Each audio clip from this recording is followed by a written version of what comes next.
Yo, what's good, y'all, man? We got Fantastic Four First Step official synopsis, man. So like it up, sub, hit the bell, and yeah, that's it. These synopsis take with a grain of salt, though. You feel me? You know how these rumors is, though.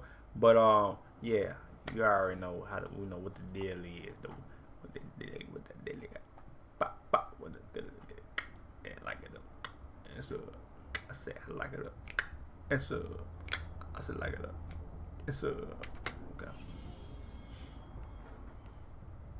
What's going on, guys? Welcome to Everything Always. My name is Michael Roman, aka Allfires. Now, incidentally, this morning Disney sent out their official 2025 press release preview for all of the releases coming next year, which included all 9 Marvel projects, 6 TV shows, and 3 movies, which culminates, of course, next summer with the Fantastic Four. Now, yesterday we got what's the first official synopsis for the Fantastic Four, and they tried to put a hidden twist in at the end, but because of what we already know about the plot and what's going on with the main Galactus, we're going to add some context to that and explain why they're calling it personal. We're breaking it all down. Oh, they trying to like make it okay. The first official synopsis. They're like, nah, y'all know about it. Like Galactus is not in the movie. Nah, he's not in the movie.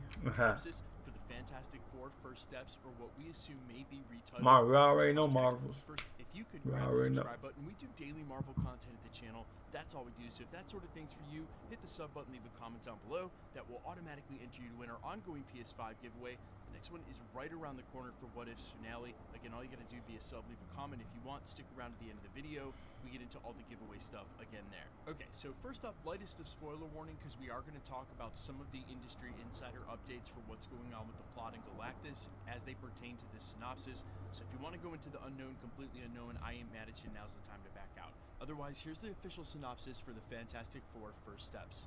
Quote, set against the vibrant backdrop of the 1960s inspired retro-futuristic world. 1960s. The Fantastic Four First Steps introduces Marvel's first family.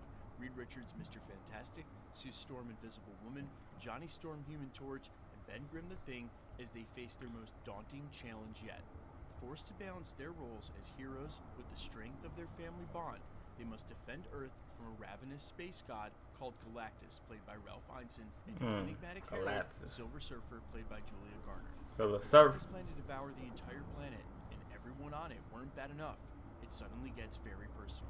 Now, the twist there at the end about this getting personal between Galactus and the Fantastic Four has to do with the title and First Steps that directly relates to the inclusion of Franklin Richards. If you've missed our coverage here at the channel over the last couple of weeks, and especially real recently, it's been reported that Franklin Richards is going to have a major role not only in the Fantastic Four, where, according to industry insider Daniel RPK, he'll be 4 years old, in the upcoming Doomsday. Oh, you talk about the kid and shit. The kid. And be between the ages of 10 and 13, at least according to a Doomsday casting grid. Why this is important is that in canon, the Celestials refer to Franklin Richards, a reality warper, as a beyond the Omega level mutant. He's one of the most powerful characters in the entire MCU. And while we have some future videos coming on exactly how his powers work and how they may be translated into the MCU, also a theory about what his role will be in Doomsday. In the meantime, making it personal is Galactus in search of Franklin Richards. That's where the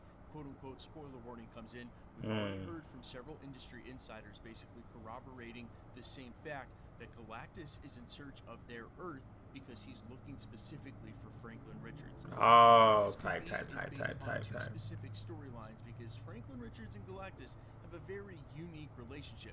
One of which is Franklin Richards resurrecting Galactus as his herald. That's a pretty well-known fan-favorite Franklin moment, and as much as I would love to see that on screen, it's actually after Galactus has already died, and I don't think that that makes as much sense as the next storyline, where Franklin Richards ends up becoming Galactus at the power of suggestion because of his reality warping powers. And the reason that they do this is that Franklin Richards had turned Galactus into a star, not knowing that it would upset the balance and leave the entire universe susceptible to the Celestials.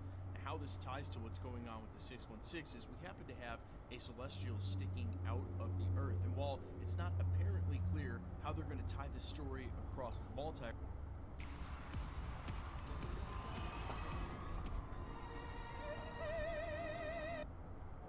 in the meantime, Galactus in search of Franklin Richards may mean a couple of things. That Galactus may realize that he's Franklin Richards and be in search of a younger self. That doesn't exactly make sense, and there's no reason to complicate this with time travel.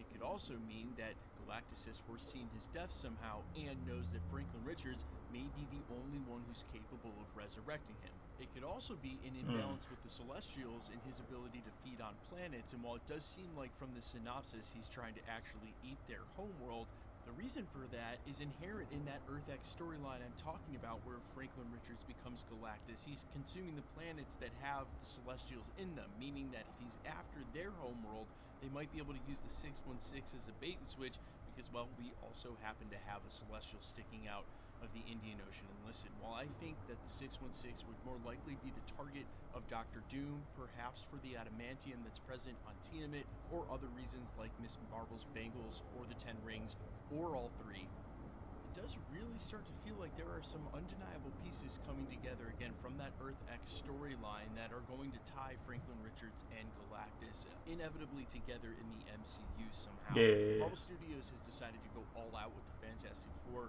and cram a ton of stuff into this movie. By all accounts, we're going to get to see almost the whole Rogues Gallery in a montage, Doctor Doom and Galactus in the same film, in the first film, and multiple heralds. It's just like all the Fantastic Four all at once, and it seems like, in retrospect, as we look in the rearview mirror, and when Marvel films in general, in and outside of the MCU, have tried to do this, it hasn't always gone well. And I don't think just relying on a ton of nostalgia, especially when it comes to the Fantastic Four, is the exact balance to get this right, pun totally intended. Rather, you know, we want to see Galactus and Doom for multiple movies. Neither of them are one-off villains, and I'm just hoping that whatever happens for multiple movies, neither of them are one-off villains, and I'm just hoping that whatever happens with the storyline here, that's how they set them up. But you guys let me know all your thoughts down below. I am all ears as always. Quickly, let's get into the giveaway stuff before I let you go. Okay, we're still giving away. Yeah, they got a lot of stuff, man, going on in the movie. Let me know what y'all think in the comment below, man. Let me know. Yeah, let me know what y'all think about it, man. Like it up, sub. Yeah, peace.